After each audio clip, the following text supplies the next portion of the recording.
ഓം നമഃ ശിവായ. ഭക്തവത്സലനാണ് മഹാദേവൻ.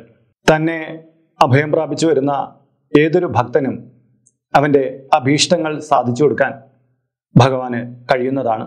ചില പരീക്ഷണങ്ങളൊക്കെ അതിനു മുമ്പ് ഭഗവാൻ കൊടുത്തേക്കും.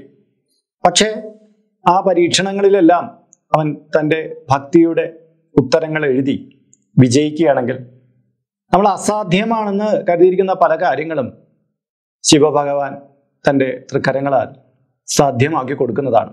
ഇത് അനുഭവിച്ചറിഞ്ഞിട്ടുള്ള ലക്ഷക്കണക്കിന് പേരായിരിക്കും ഈ വീഡിയോ ചിലപ്പോൾ ഇനി കാണാൻ പോകുന്നത്, കണ്ടുകൊണ്ടിരിക്കുന്നത്. തീർച്ചയായിട്ടും അങ്ങനെ ഒരു മഹാസിദ്ധിയാണ് ഭഗവാൻ എന്ന് പറയുന്ന ആ ചൈതന്യം. അതുകൊണ്ടാണ് ഒരിക്കൽ വിളിച്ച് തുടങ്ങിയവർ പിന്നീട് ഒരിക്കലും ആ നാമം വിട്ടുകളയാതിരിക്കുന്നത്. അവർക്കറിയാം ജീവിതത്തിലെ ഏതൊരു പ്രതിസന്ധിയിലും കൂടെ നിൽക്കുന്ന ചൈതന്യമാണ് മഹാദേവൻ എന്ന് പറയുന്നത്. പക്ഷേ പലപ്പോഴും നമ്മൾ മനസ്സിലാക്കാതെ പോകുന്നത് ഭഗവാന്റെ അടുത്ത് പ്രാർത്ഥിക്കാൻ പാടുള്ളതും പ്രാർത്ഥിക്കാൻ പാടില്ലാത്തതുമായിട്ടുള്ള ചില കാര്യങ്ങളുണ്ട്. എന്നാൽ അറിഞ്ഞോ അറിയാതെയോ ഭഗവാന്റെ അടുത്ത് ചിലർ പ്രാർത്ഥിക്കുന്നത് കേൾക്കുമ്പോൾ നമുക്ക് മനസ്സിലാകും ഈ പ്രാർത്ഥന അത്ര ശരിയല്ല, ഇവർ തെറ്റായിട്ടുള്ള രീതിയിൽ ഭഗവാനെ സമീപിക്കുകയാണ്, രുദ്രന്റെ കോപത്തിനായിരിക്കും ഇവർ ഇരയാകുക എന്നുള്ളത്. അപ്പോൾ ഭഗവാന്റെ അടുത്ത് നമ്മൾ ഒരിക്കലും പ്രാർത്ഥിക്കാൻ പാടില്ലാത്ത 10 കാര്യങ്ങളെക്കുറിച്ചാണ് ഞാൻ ഈ വീഡിയോയിൽ പറയുന്നത്. നിങ്ങൾ അറിഞ്ഞോ അറിയാതെയൊക്കെ ചിലപ്പോൾ ഇങ്ങനൊരു പ്രാർത്ഥന നടത്തുന്നുണ്ടെങ്കിൽ നിശ്ചയമായിട്ടും തിരുത്തണം. മാത്രമല്ല ശംഭോ മഹാദേവ സമസ്ത അപരാധം ക്ഷമസ്വ ക്ഷമസ്വ എന്ന് 108 തവണ ജപിക്കുകയും വേണം കേട്ടോ. അപ്പോൾ ആ 10 കാര്യങ്ങൾ ഞാൻ പറഞ്ഞു തരികയാണ്.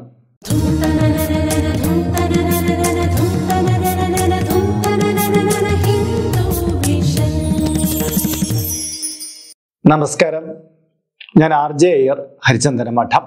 നമുക്കറിയാവുന്ന കാര്യം തന്നെയാണ് ആദ്യത്തേത്. മറ്റൊരാളുടെ ദോഷത്തിന് വേണ്ടി പ്രാർത്ഥിക്കരുത്.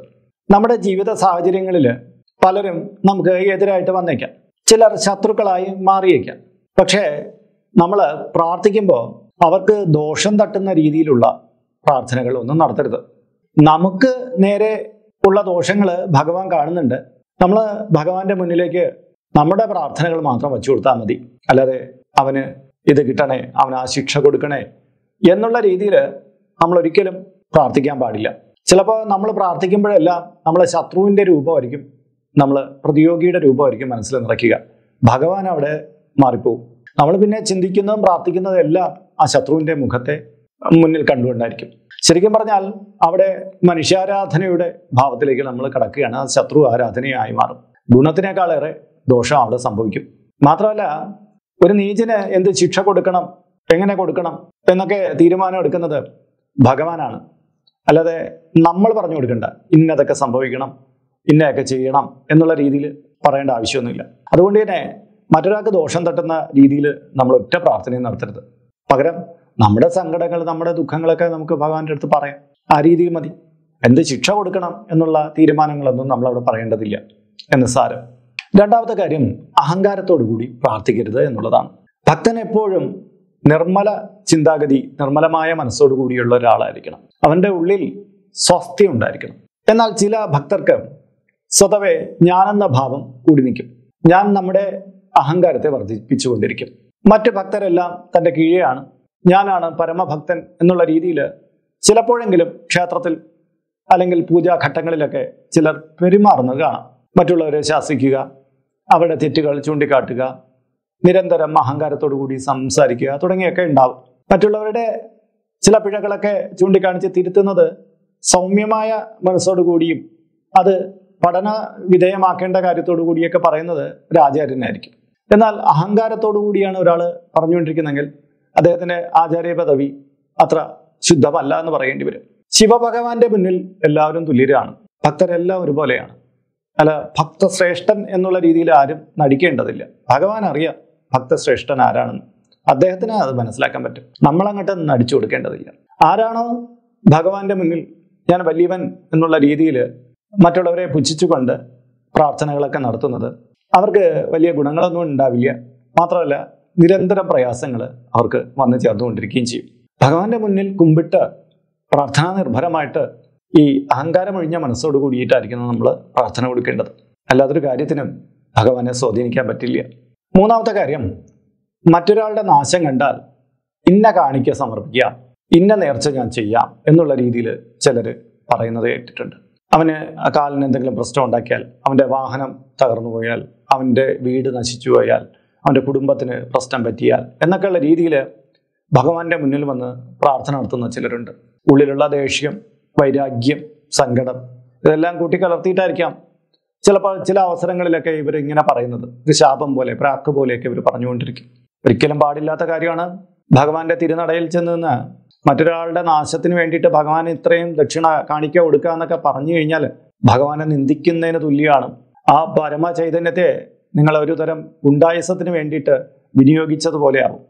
ഒരു ഗുണ്ടാ നേതാവിൻ്റെ അടുത്ത് പറയേണ്ടുന്ന കാര്യമല്ല ഭഗവാന്റെ സമക്ഷം ചെന്ന് പറയേണ്ടത്. സങ്കടങ്ങൾ അവിടെ പറഞ്ഞു തീർക്കാമെന്നുള്ളതിലുപരി ഇന്ന കാര്യങ്ങളൊക്കെ ഞാൻ കൊട്ടേഷൻ തുക തന്നേക്കാം, ഇന്ന ആളിന് ഇന്നത് കൊടുക്കണമെന്നൊക്കെ ഉള്ള രീതിയിൽ പലരും പറയുന്നത് ഒരു മേൽശാന്തി എന്നുള്ള രീതിയിൽ എനിക്ക് പലവട്ടം കേൾക്കേണ്ടി വന്നിട്ടുണ്ട്. ഞാൻ തിരുത്തിയിട്ടുണ്ട്.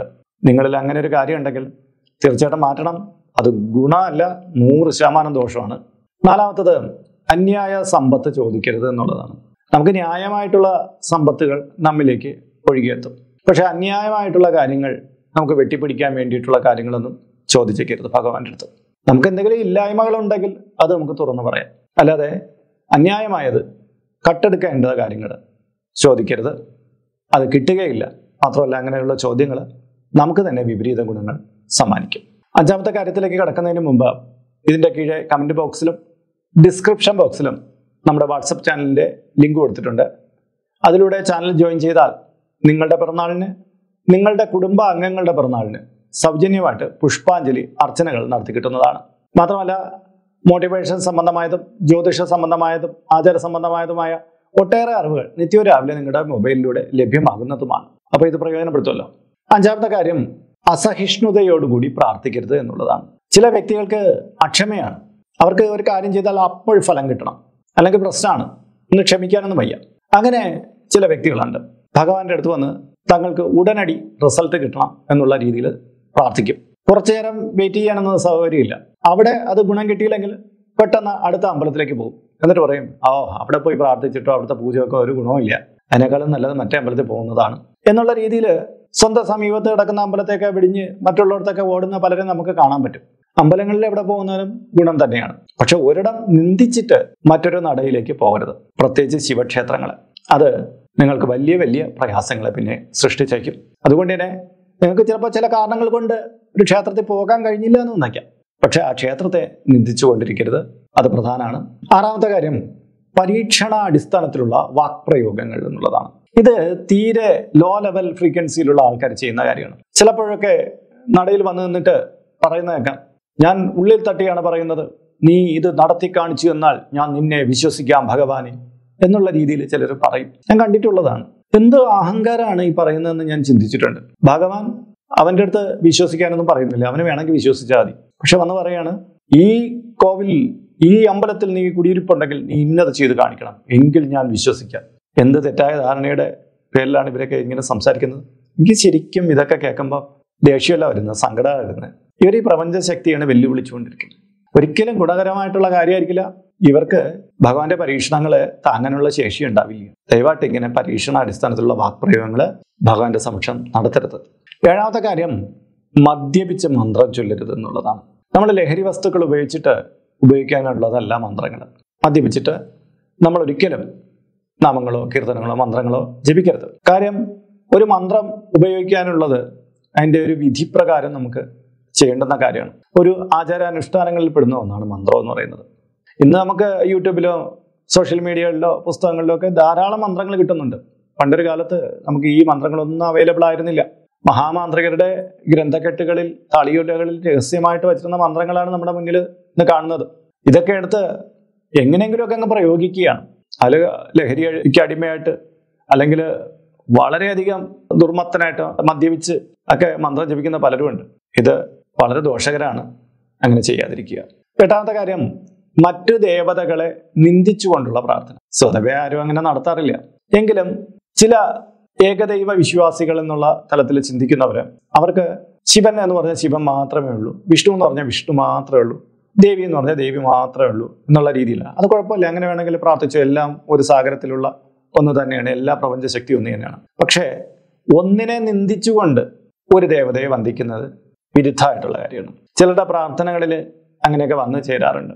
അത് ഏതൊരു സാഹചര്യത്തിലാകട്ടെ ശരി, ഒരു ദേവതയെ നിന്ദിച്ചുകൊണ്ട് മറ്റൊന്നിനെ വന്ദിക്കാതിരിക്കുക എന്നുള്ളതാണ്. ചിലർ കണ്ടിട്ടില്ല, ചില പൂജാസ്ഥാനത്ത് നിന്നൊക്കെ ചില പ്രതിമകളൊക്കെ കൊടുത്തു വിട്ടിട്ട് വീട്ടിലുള്ള ബാക്കിയുള്ള എല്ലാ ദൈവങ്ങളെ എടുത്ത് മാറ്റിക്കോ, ഇനി ഇത് വെച്ചേ പ്രാർത്ഥിക്കാവൂ എന്നൊക്കെ പറഞ്ഞു വിടും. അത്രയും നാൾ അവരെ പൂജിച്ചുകൊണ്ടിരുന്ന എല്ലാത്തിനെയും എടുത്ത് മാറ്റിയിട്ട് ഇത് വെച്ച് പൂജിക്കാൻ തുടങ്ങും. ഇത് വളരെ വലിയ നിന്ദാഗർഭമായിട്ടുള്ള കാര്യമാണ്. ഒരിക്കലും അതൊന്നും ചെയ്യരുത്. നിങ്ങളുടെ പ്രാർത്ഥനയിൽ നിങ്ങൾ സജീവമായിട്ട് ഇത്രയും നാൾ നിങ്ങളെ വളർത്തിക്കൊണ്ടുവന്ന് ഏതിനെ പ്രാർത്ഥിച്ചു അതെല്ലാം തന്നെ തുടർന്നു പോയിക്കുള്ളത്. എല്ലാം ഏകമായിട്ടുള്ള പരബ്രഹ്മമാണ്. ആ രീതിയിലുള്ള സങ്കല്പമാണ് ഹൈന്ദവതയുടേത്.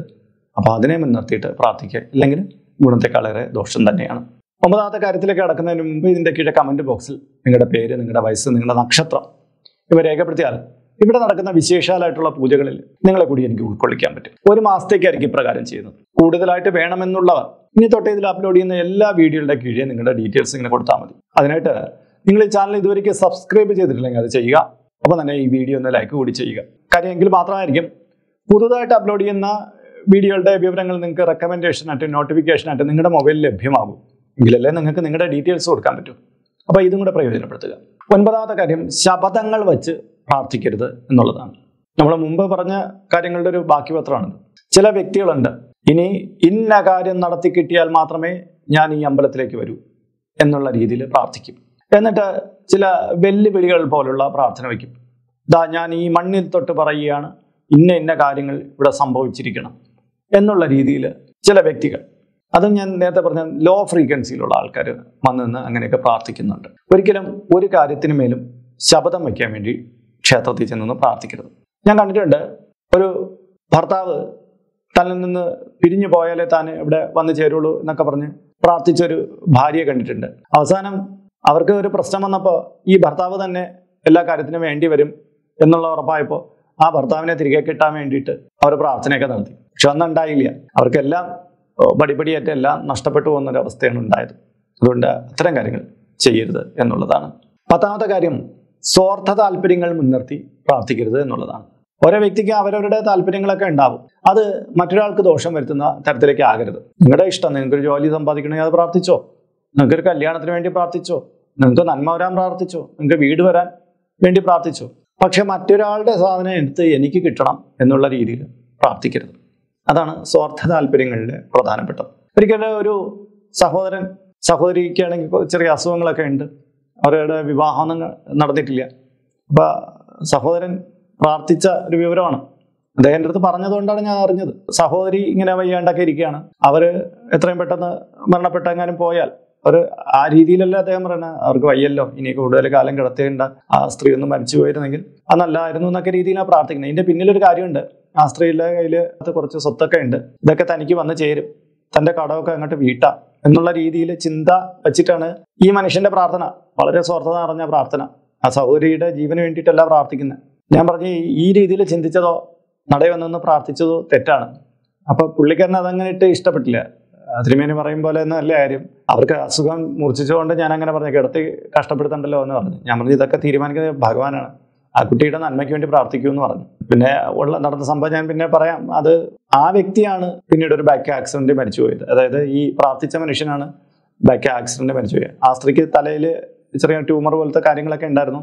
പക്ഷെ ഒരു ശസ്ത്രക്രിയയൊക്കെ നടത്തി അത് ഭേദമായി. ഇപ്പം 10-12 വർഷമാകും. അവരിപ്പോഴും ഈ കുടുംബശ്രീയിലൊക്കെ സജീവമായിട്ട് നമ്മുടെ നാട്ടിലൂടെയൊക്കെ പോകുന്നത് ഞാൻ കാണാറുണ്ട്. അവർക്ക് വലിയ പ്രശ്നമൊന്നും ഇല്ല. അവരവരുടെ ജീവിതം മുന്നോട്ട് കൊണ്ടുപോകുന്നു. സ്വത്തിന് വേണ്ടി പ്രാർത്ഥിച്ച സഹോദരനായിട്ട് അകാല മൃത്യുവിലേക്ക് പോവുകയും ചെയ്തു. അപ്പോൾ സ്വാർത്ഥ താല്പര്യങ്ങൾ എന്തെങ്കിലും ഉള്ളിൽ വെച്ചുകൊണ്ടുള്ള പ്രാർത്ഥനകൾ പൂർണ്ണമായി വർജിക്കുക. അപ്പോൾ ഇന്നത്തെ വീഡിയോ ഇവിടെ പൂർണ്ണമാവുകയാണ്. ഇതുമായി ബന്ധപ്പെട്ട നിങ്ങളുടെ അനുഭവങ്ങൾ പങ്കുവയ്ക്കാം, നിങ്ങൾ പ്രാർത്ഥിക്കുന്ന രീതികൾ പങ്കുവയ്ക്കാൻ, മറ്റുള്ളവർക്ക് പ്രയോജനപ്പെടുന്ന തരത്തിലാകട്ടെ. അതൊക്കെ ഇതിന്റെ കീഴെ കമന്റ് ബോക്സിൽ രേഖപ്പെടുത്താം. പിന്നെ എന്തെങ്കിലും സംശയം ഉണ്ടെങ്കിൽ അതും രേഖപ്പെടുത്തി വയ്ക്കുക. ഇതിൽ കാണുന്നത് എൻ്റെ വാട്സപ്പ് നമ്പറാണ്. ജ്യോതിഷ സംബന്ധമായതും പൂജാ സംബന്ധമായതുമായ അപ്പോയിൻമെന്റിന് വേണ്ടിയിട്ടാണ് ഇത് നൽകിയിരിക്കുന്നത്. നേരിട്ട് വിളിച്ചു കഴിഞ്ഞാൽ കിട്ടുകയില്ല. നിങ്ങളുടെ പേര്, നിങ്ങളുടെ സ്ഥലം ഇവ രേഖപ്പെടുത്തി വാട്സപ്പിലൂടെ മെസ്സേജ് ചെയ്യുക. അപ്പോൾ അഡ്മിൻ ഒരു മാർഗ്ഗനിർദ്ദേശം അയച്ചു നൽകുന്നതാണ്. ആ മാർഗ്ഗനിർദ്ദേശം അനുസരിച്ച് അപ്പോയിൻമെന്റ് എടുത്തിട്ട് വിളിക്കാവുന്നതാണ്. നമ്മളിപ്പോൾ ഒരു സ്റ്റോർ യൂട്യൂബിൽ ആരംഭിച്ചിട്ടുണ്ട്. ഹൈന്ദവ ധർമ്മം അനുസരിച്ച് ജീവിക്കുന്നവർക്ക് പൂജാ കാര്യങ്ങളുമായിട്ട് ബന്ധപ്പെട്ട ചില കാര്യങ്ങളൊക്കെ മേടിക്കണമെന്നുണ്ടായിരിക്കും. അപ്പോൾ അങ്ങനെയുള്ള കാര്യങ്ങൾ നിങ്ങൾക്ക് ഓൺലൈനായിട്ട് എടുക്കാൻ പറ്റുന്ന ഒരു സ്റ്റോറാണിത്. താല്പര്യമുള്ളവർക്ക് അതിൽ പോയിട്ട് അതിൻ്റെ വിലയൊക്കെ നോക്കിയിട്ട് നിങ്ങൾക്ക് താല്പര്യമുണ്ടെങ്കിൽ അതിൽ നിന്ന് മേടിക്കാവുന്നതാണ്. ഇങ്ങനെ നോക്കിയാൽ മതിയാകും. അപ്പോൾ മറ്റൊരു വീഡിയോയിൽ മറ്റൊരു വിശേഷമായിട്ട് വീണ്ടും കണ്ടുമുട്ടും വരെ എല്ലാവർക്കും നമസ്കാരം. നിങ്ങളുടെ സ്വന്തം RJ അയ്യർ ഹരിചന്ദ്ര മഠം. നമസ്തേ.